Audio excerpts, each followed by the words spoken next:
বাংলাদেশ প্রকৌশল বিশ্ববিদ্যালয় বুয়েটের স্নাতক পর্যায়ের সকল লেভেল ও টার্মের পরীক্ষা স্থগিত করেছে বিশ্ববিদ্যালয় প্রশাসন। বুধবার রেজিস্ট্রার অধ্যাপক ডক্টর এন গোলাম জাকারিয়া স্বাক্ষরিত জরুরি বিজ্ঞপ্তিতে এই তথ্য জানানো হয়।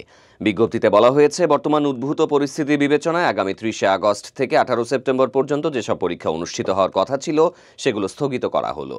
পরীক্ষা সংক্রান্ত চূড়ান্ত সিদ্ধান্ত একাডেমিক কাউন্সিলের আলোচনার পর জানানো হবে। বুয়েট সহ দেশের অন্যান্য প্রকৌশল বিশ্ববিদ্যালয়ের শিক্ষার্থীরা 3 দফা দাবি আদায়ে আন্দোলন চালিয়ে আসছেন। বুধবার শিক্ষার্থীদের প্রধান উপদেষ্টার বাসভবন যমুনার সামনে তাদের দাবি পৌঁছে দেওয়ার জন্য অবস্থান নিতে গেলে পুলিশের সাথে ধাওয়া পাল্টা ধাওয়ার ঘটনা ঘটে।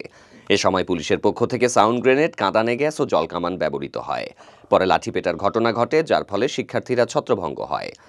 ঘটনার ফলে কয়েকজন শিক্ষার্থী, সাংবাদিক ও পুলিশ সদস্য আহত হন। এই পরিস্থিতি ও আন্দোলনের কারণে বিশ্ববিদ্যালয় প্রশাসন পরীক্ষাগুলো স্থগিতের সিদ্ধান্ত নিয়েছে।